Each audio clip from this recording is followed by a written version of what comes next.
Semakin bagus rumah burung hantu, semakin lama dia menempati. Tapi semakin biasa rumah burung hantu, semakin cepat dia menempati. Contoh seperti ini, Pak Pur duwe omah gede ya Pak. Terus lantainya keramik, semua api, karena kita mau masuk sungkan. Iki omah iki bisa pakai sendal apa enggak? Harus copot sepatu apa enggak? Karena kan timbang jenengan ke rumah saya sih biasa masuk ya masuk aja kan enggak. Kira-kira burung hantu itu kayak gitu juga. Semakin sederhana dibuat sirapnya, kayunya semakin kayu-kayu bekas gitu dia makin cepat ditinggali.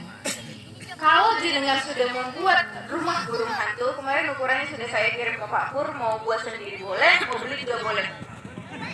Nanti kalau membuat rumah burung hantu, ingat yang perlu diingat, yang pertama dia harus tinggi 5 meter. Jadi ketika burung itu terbang dia oh itu omahku berarti aku sana. Dan yang kedua dia harus hadap utara selatan, tidak bisa hadap timur barat. Sulap tenang itu sulap Pak, jadi dia harus arah utara selatan. Yang berikutnya, kalau nanti jenengan jalan-jalan ke arah Kedung Asri atau Kedung Gebang yang sudah ada burung hantunya, mohon maaf, bisa diambil sedikit kotorannya Bapak. Bisa diambil sedikit kotorannya, ditaruh di rumah yang jenengan baru dirikan. Supaya apa? Supaya memancing dia datang. Itu yang cara ketiga. Cara keempat, supaya dia cepat datang. Di sini ada burung hantu, Pak. Datangnya dari mana? Hutan. Hutannya di sebelah mana? Hutannya di sini. Senang banget Pak Bapak ini sambat. Jadi gini, kalau rumahnya burung hantu itu di hutan, berarti jenengan buat beberapa tenggeran yang mengarah dari hutan ke sawah. Tenggeran itu dia kayu atau bambu berbentuk T yang tingginya 2,5 sampai 3 meter. Ini ditancapkan di jalan yang dilewati burung hantu. Karena rumahnya di hutan, berarti jenengan arahkan dari sana, terus taruh di sini, perlahan-lahan diarahkan ke arah sawah jenengan. Yang artinya kalau dia melihat tenggeran itu, oh berarti ini pangkingan, ini tempat nongkrong saya begitu. Jadi dia akan perlahan-lahan ke sana. Belum ada pun rumah burung hantu di sawah, tapi kalau tenggeran sudah ada di sawah, dia datang ke sawah. Dan dia adalah pemangsa tikus. Ingat, pemangsa. Kalau makan 3-5 dia warak Bapak Ibu. Tapi kalau dia memangsa 40-50 bisa dalam satu malam. Dia bisa memangsa, mencabik-cabik. Dan ojo mikir kayak gini ya, oh bola burung hantu yang siji lah hanya 5 hektar kan gitu. Iya kan? Satu burung hantu 200 meter radiusnya Bapak. 200 meter radius, artinya keliling dia bisa melihat 200 meter ke sana, 200 meter ke sana, radiusnya gitu. Kalau banyak burung hantu berarti bisa dihitung sendiri kan begitu. Itu caranya kalau burung hantu. Dan burung hantu akan tinggal di mana dia lahir. Kalau dia lahir di Pagupon, dia akan tinggal di Pagupon. Kalau dia lahirnya di gorong-gorong masjid, dia akan tinggal di sana. Tapi bisa digiring pakai tenggeran tadi. Nah, gimana caranya tadi supaya rumah burung hantu yang jenengan buat itu bisa beranak dan bertelur di sana? Ya gitu, itu cara pertama. Cara kedua, ada yang namanya bioyoso. Lah ibu-ibu biasanya paham ini sejenis KB. KB untuk tikus, mana KB untuk ibu-ibu ya. Boleh nyekel piye lek. Nah, kan. Si enak sih.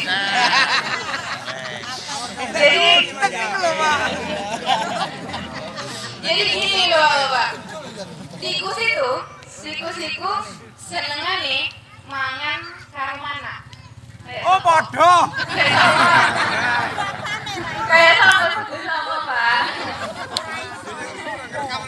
Jadi karena dia senengannya mana, dia caranya biar dia tidak beranak terus. Dalam satu musim, ini satu musim ya Pak. Satu musim tanaman padi berapa hari? 90 sampai 100. Di waktu 90 sampai 100 itu Bapak Ibu dia 3 kali metang. Metang tok. 3 kali metang. Iya, jadi dia ngene, lek saiki dhek lahiran 2 hari lagi sama metengnya. Betul, keistimewaannya tikus itu. Makanya dalam satu musim tanaman padi, dia bisa berjumlah 1.800. Ya. Jadi kalau misalkan jenengan berusaha membuat dia KB, berarti mandek gak enak kan gitu. Yang 1.800 tadi, mungkin bisa hanya sisa induannya saja, anak-anaknya tidak ada karena dia harus KB. Caranya gimana ibu-ibu, caranya ibu-ibu yang biasa KB ini caranya gimana? Jualan laki-lakinya kan enggak. Jadi jualan nih Pak Sano. Jadi kita membuat bahan-bahan yang bisa membuat dia mandul. Bahan-bahannya itu gampang. Yang pertama itu gadung, tahu gadung, umbi gadung? Nah, kan? Nenek percaya. Yang pertama itu umbi gadung. Yang kedua kulit pohon Kamboja. Tahu pohon Kamboja, pohon yang dimakan? Ukuran. Kok nggak ngerti tentang dia? Sembojo.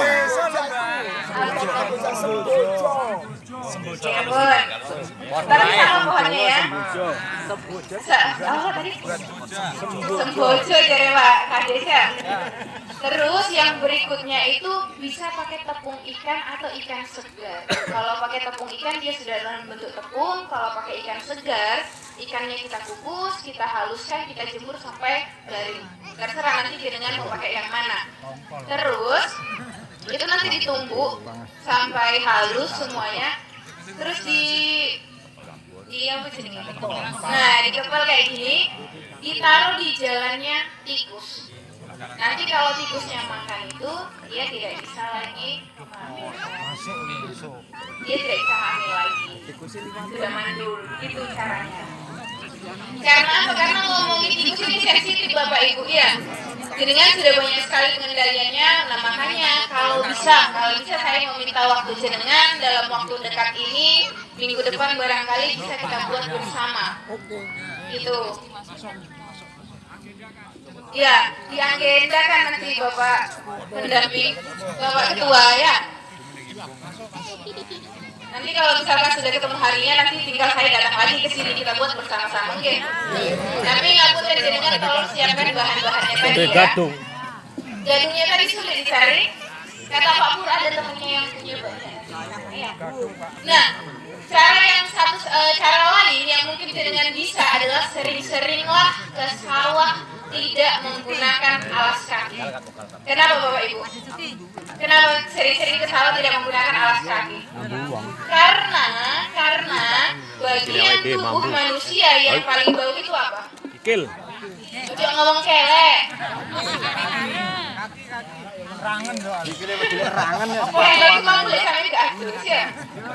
Bagian tubuh manusia yang paling gampang mengeluarkan aroma bau itu kaki. Apa hubungannya karo tikus, Mbak? Remari. Ini kalau ini. Jadi begini, karena tikus itu paling takut aroma manusia. Tikus itu satu-satunya hewan yang penglihatannya rabun. Dia tidak bisa melihat, tapi paling tajam indera penciuman. Makanya ketika dia di sawah, dia tidak melihat, di sana padi. Dia nggak ngelihat, tapi ada aroma padi, sama dengan manusia. Kalau jenengan sering lewat di sawah, berarti dia tidak akan melewati jalan yang sama dengan jenengan di waktu yang sama. Contohnya galengan. Galengan tikus hanya buat rong. Iya Pak? Dia mulai menyerang dari tengah biasanya. Karena jenengan nginjak tengah sawah itu pas nyemprot. Syukur-syukur diinjak. Kadang galengan ada di tengah kan gitu Bapak Ibu. Kalau misalkan jenengan sering-sering copot sepatu, tidak pakai alas kaki ke sawah, itu juga untuk mengurangi dia. Dan jenengan kalau memberikan umpan, kayak yang kemarin-kemarin sudah memberikan umpan, harus pakai sarung tangan Bapak Ibu. Karena kalau dikasih langsung begini, dia dimakan kalau dia sudah sangat lapar. Tapi kalau ada aroma manusia, dia tidak mau makan. Oke, baik. Masuk. Masuk. Baru percaya kayak. Baru percaya aku. Nah, iya. Dan kenapa pengendalian dengan hemposan dan dengan umpan itu jarang berhasil, Bapak Ibu? Karena rumahnya di hutan. Kalau rumahnya di hutan, mungkin ada lubang-lubang di sawah. Cara gampangnya kos-kosan kan, mana? Tapi omanya di kos. Dia akan kembali ke sana dan ketika jenengan tidur, dia kembali ke lahan jenengan. Dan tikus itu hanya makan, hanya kawin, hanya melahirkan ketika tanaman jenengan sudah mulai jebul atau jagung sudah mulai jantan atau kedelai sudah mulai ada polongnya. Ketika dia belum ada polongnya, belum jantan atau belum keluar bulirnya, dia hanya mengerat untuk meratakan gigi, mengasah.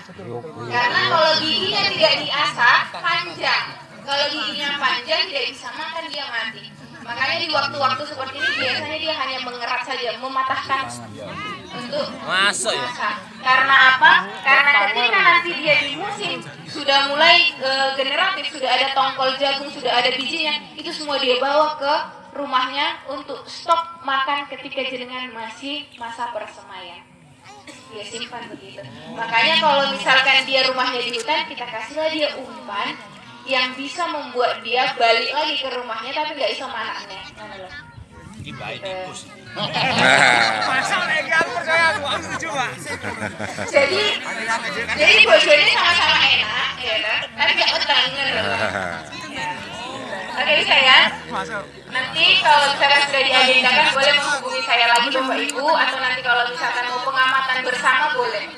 Tapi saya sarankan ketika nanti kita pengamatan dan pengendalian mulai minggu depan harus serentak.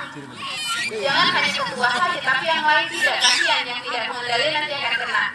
Nah, kalau bisa saya minta tolong jenengan nanti mulai minggu depan saya akan sering ke sini, kita mulai pendampingan yang lebih intensif ya Bapak Ibu. Nanti boleh diagendakan bersama dengan ketua, nanti ketua akan menghubungi kami.